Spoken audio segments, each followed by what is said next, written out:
ጤና ይስጥልን እንደምን አላችሁልን የቻናላችን ቤተሰቦች። ይህ እናንተ የተተረካ ነው። ሰዓቱ ደግሞ የተመረጡ ወጎችና ትረካዎችን የምናቀርብበት ነው። ባለፈው ሳምንት አልኬሚስቱ ክፍል 4 ማቅረባችን ይታወሳል። በዛሬው ትረካችን አልኬሚስቱ ክፍል 5 ይዘንላችሁ ቀርበናል። ለቻናላችን አዲስ ኖት ሼር፣ ላይክ እና ሰብስክራይብ ማድረግዎን አይዘንጉ። አልኬሚስቱ ክፍል 5 እንደሚከተለው ይቀርብላችኋል። ፀሐይዋም እንደነሱ መሄድ ጀመረች። ብላቴናው ለጥቂት ጊዜ እንቅስቃሴዋን ተከታተለ። በገበያው ዙሪያ ባሉት ነጫጭ ቤቶች ጀርባ እስክትሰወር ድረስ። የዚያኑ ቀን ማለዳ ፀሐይዋ ስትወጣ እሱ 60 በጎች ያሉት አንዲትን ኮረዳ ለማግኘት የጓጓረኛ ነበር። በዚያ ማለዳ በለመዳቸው መስኮች ሲያልፍ ወደፊት ምን እንደሚያጋጥመው ያውቅ ነበር። አሁን ግን ፀሐይዋ መጥለቅ ስትጀምር እሱ ያለው በባዕድ ምድር ባዶ ሆኖ ቋንቋውን እንኳን መረዳት በማይችልበት የሰው ሀገር ነው። እረኝነቱ አብቅቷል። ደግሞ ምንም የለውም። እንደገና ከአዲስ ሊጀምር ቢል እንኳን ገንዘብ የለውም።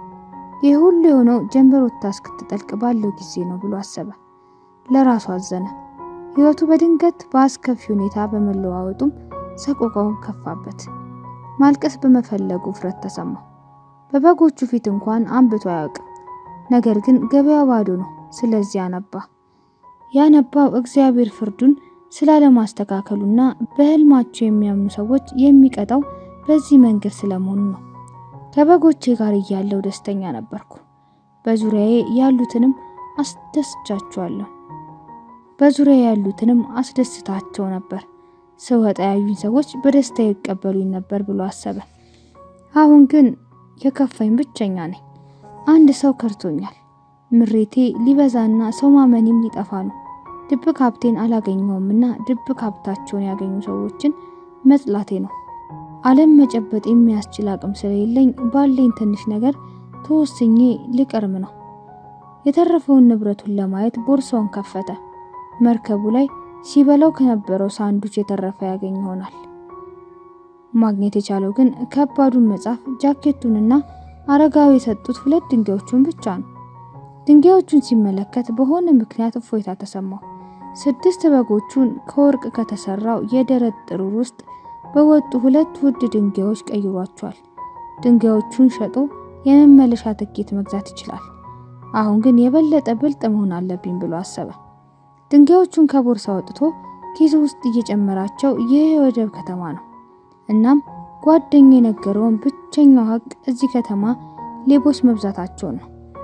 የቡና ቤቱ ባለቤት ለምን ተበሳጭቶ እንደነበር አሁን ገባው። ያንን ሰው እንዳያዳምጠው ሊነግረው እየሞከረ ነበር። እኔ እንደማንም ሰው ዓለምን የማየው በሆኖ ሳይሆን እንዲሆንልኝ በመመኘው አይነት ነው።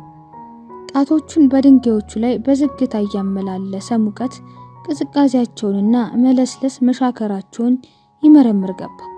እነሱ ነበሩ ሀብቶቹ። እነሱን መያዙ ብቻ የተሻለ ስሜት ፈጠረለት። ድንጋዮቹ አረጋዊውን አስታወሱት። አንተ የሆነ ነገር ስትፈልግ ዓለም ሁሌ ሊተባበርህ ይነሳል ብለውታል። የአረጋዊ አባባል ውስጥ ያለውን እውነት ለመረዳት ሞከረ። አሁን ያለው የራሴ የሚለው 1 ሳንቲም የሚጠብቀው 1 በግ እንኳን ሳይኖረው የተራቆተ የገበያ ስፍራ ላይ ነው። ድንጋዮቹ ግን ከንጉስ ጋር የመገናኘቱ ማረጋገጫ ናቸው። የብላቴናውን ያለፈ ህይወት ጠንቅቆ ከሚያውቅ ንጉስ ጋር። ኡሪምና ቱሚም ይባላሉ። ንግሮችን ለማንበብ ይረዱሃል። ብላቴና ቦርሳ ውስጥ ከተታቸውና ሊፈትናቸው ወሰነ። አረጋዊው ጥያቄውን ግልጽ መሆን እንዳለበት ነግረውታል። ለዚህ ደግሞ መጀመሪያ የምፈልገውን ማወቅ አለብህ። ስለዚህ የአረጋዊው ባርኮት አሁንም አብሮት ስለመሆኑ ጠየቀ። አንደኛው ድንጋይን አወጣ። አዎ የሚል ሆነ። ሀብቴን አገኛለሁ? ጠየቀ። እጁን ከቦርሳው ውስጥ ከቶ አንዳቸውን ለማውጣት ዳሰሰ። በዚህ ጊዜ ግን ሁለቱም ተገፍተው ቦርሳው ውስጥ ባለ 1 ቀዳዳ መሬት ወደቁ። ብላቴናው እስከዛሬ ቦርሳው ቀዳዳ እንዳለው አያውቅም ነበር። ተንበርክኮ ኡሪምና ቱሚምን አነሳና ወደ ቦርሳቸው መለሳቸው። መሬት ሆኖ ባያቸው ቅጽበት ግን ሌላ የአረጋዊ ንግግር ታወሰው። ንግግሮቼ ለይተህ ወቅና ተከተላቸው ብለውታል አዛውንቱ ንጉስ። አንድ ነገር። ብላቴናው ለራሱ ፈገግ አለ።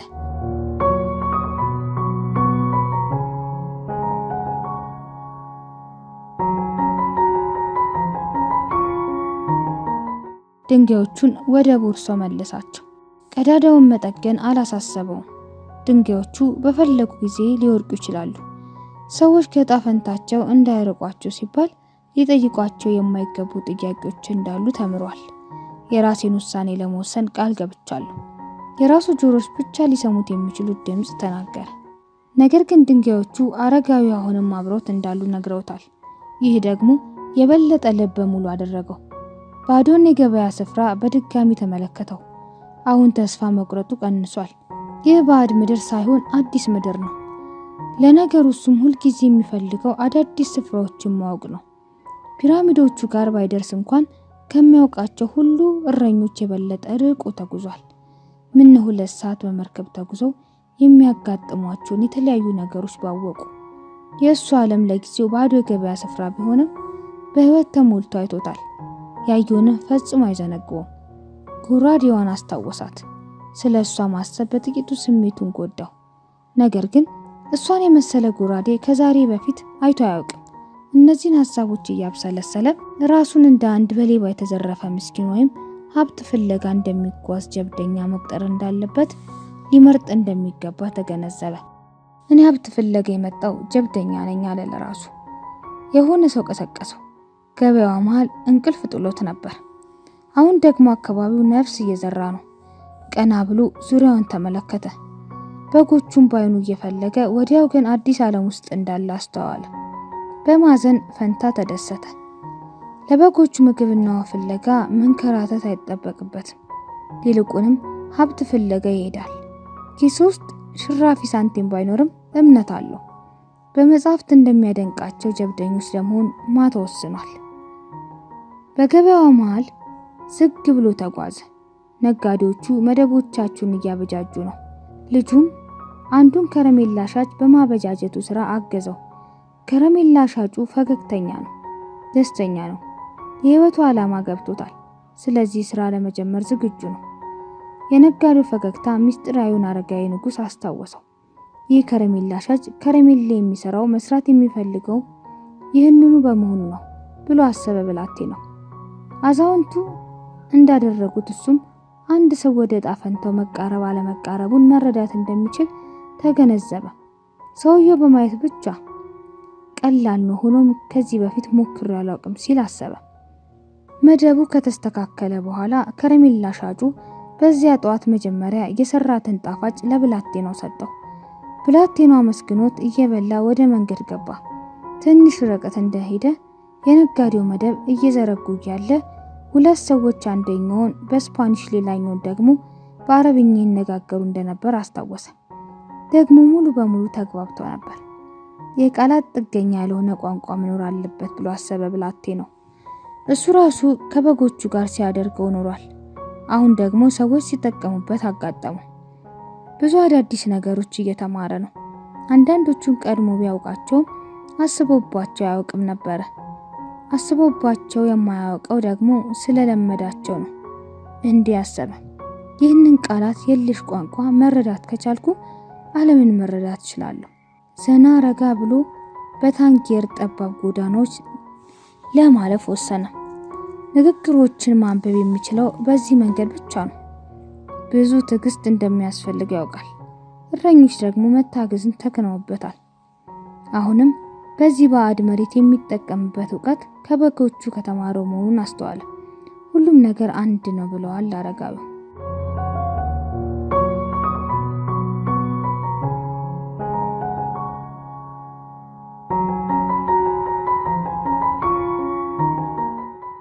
ክሪስታል ሻጩ ከእንቅልፉ ሲነቃ ዛሬም እንደሌላው ቀን ጨንቆት ነበር። እዚህ ቦታ 30 ዓመት ቆይቷል። ጥቂት ሸማቾች ብቻ በሚያልፉበት ኮረብታማ መንገድ ላይ ባለች መደብር ውስጥ አሁንም ምንም ነገር ለመለወጥ ዘግይቷል። የሚያውቀው ብቸኛ ነገር ክሪስታል መሸጥና መግዛት ነው። መደብሩ የአረብ ነጋዴዎች፣ የፈረንሳይ፣ የእንግሊዝ እንዲሁም የጀርመን ወታደሮች በመሳሰሉ ባለጸጎች የሚጨናነቅ ጊዜ ነበር። በእነዚህ ጊዜያት ክሪስታል መሸጥ አሪፍ ተግባር ነበር። እሱም ባለጸጋ እንደሚሆንና ሲሸመግል ቆንጆ ቆንጆ ወይዛዝርት ግራና ቀኝ እንደሚያጅቡት ያስብ ነበር። ነገር ግን ቀስ በቀስ ታንጌር ተለወጠች። ጎረቤቷ ሲዮታ ከተማ ከታንጌር ፈጥና ተመነደገች። ስለዚህም ንግዱ ቀዘቀዘ። በአቅራቢያው ያሉ ነጋዴዎች ታንጌርን ጥለው ሲሄዱ ጥቂት ትናንሽ ሱቆች ብቻ ኮረብታው ላይ ቀሩ። እነዚህን ጥቂት ትናንሽ መደብሮች ለመጎብኘት ብሎ ኮረብታውን የሚወጣ ገበያተኛም አልነበረም። ክሪስታል ሻጩ ግን ምርጫ አልነበረውም። ከህይወቱ በላይ 30ውን ዓመታት ያሳለፈው ክሪስታሎችን በመግዛትና በመሸጥ ነው። አሁን ደግሞ ሌላ ነገር ለማድረግ ዘግይቷል። ሙሉ ጠዋቱን ያሳለፈው አልፎ አልፎ መንገዱ ላይ ሄድ መጣ የሚሉትን ሰዎች እያስተዋለ ነው። ይህንንም ሲያደርግ ዓመታት ተቆጥረዋል። ስለሆነም አላፊ አግዳሚው መንቀሳቀሻ ጊዜ ያውቋል። ሆኖም ልክ ከምሳ ሰዓት በፊት አንድ ልጅ መደብሩ ፊት ለፊት ተገተረ። አለባበሱ ደህና ነው። ክሪስታል ሻጩ ግን በልምድ ባካበተው ብቃት ልጁ የሚገዛበት ምንም ገንዘብ እንደሌለው መረዳት ችሏል። ነገር ግን ነጋዴው ልጁ እስኪሄድለት ድረስ ምሳውን ለማዘግየት ወሰነ።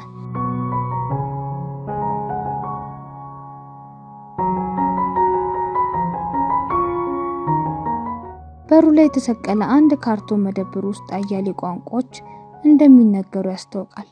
ብላቴናው ገንዘብ መቀበያው ጀርባ አንድ ሰው ተመለከተ።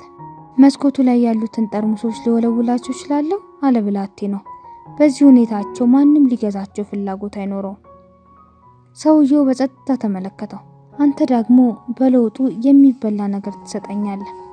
ሰውየውንም አልተናገረም። ብላቴናው ግን ራሱ መወሰን እንዳለበት ገባው።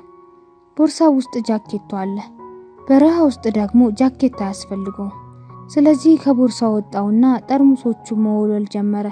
በግማሽ ሰዓት ውስጥ መስኮቱ ላይ የነበሩ ጠርሙሶች ወልውሎ ጨረሰ። እሱ እየወለወለ ሳለ ሁለት ገበያተኞች ወደ መደብሩ ገብተው ክሪስታል ገዝተው ወጥተዋል። ማጽዳቱን ሲያጠናቅቅ ሰውየው የሚበላ ነገር ጠየቀው። ክሪስታል ነጋዴውም እንሂድና ምሳ እንብላ አለው። በሩ ላይ ምልክት አስቀምጠው ወደ አንድ ትንሽዬ ካፌ ሄዱ። ካፌ ውስጥ የነበረው ብቸኛ ጠረጴዛ ጋር እንደተቀመጡ ክሪስታል ነጋዴው ሳቀ። መወልወል አልነበረብህም ነጋዴው ተናገረ።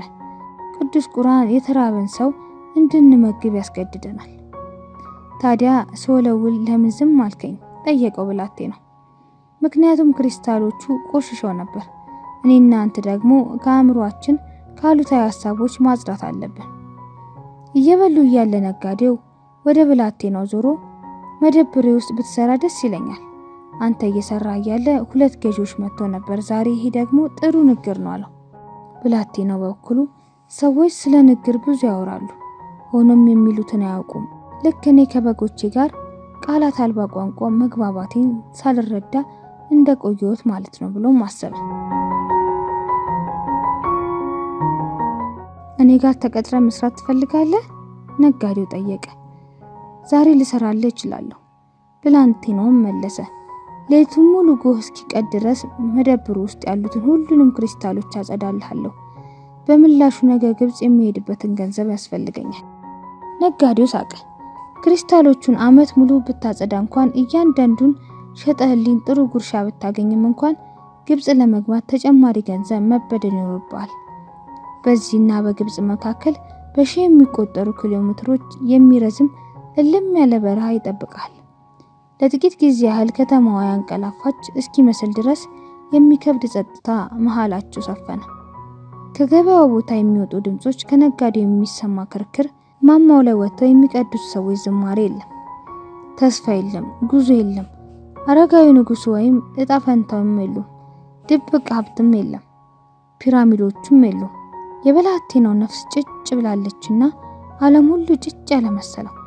ብላቴናው ምን ነው በሞትኩና ሁሉ ነገር በዚያች ቅጽበት በተቋጨ ብሎ እያሰበ አይኖቹን በሩ ላይ ተክሎ ፈዘዘ። ነጋዴው ብላቴናውን በጭንቀት ተመለከተው።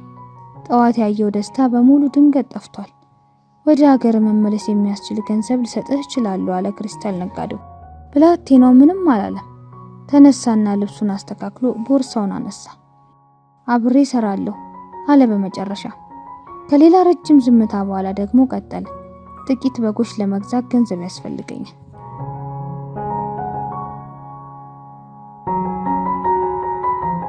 ውድ የኢትዮ ትረካ ቤተሰቦች አልኬሚስቱ ክፍል 6 በሚቀጥለው ሳምንት ፕሮግራማችን ይዘንላችሁ እንቀርባለን። አብራችሁን ስለነበራችሁ እያመሰገንን እስከ ሳምንት መልካም ሳምንት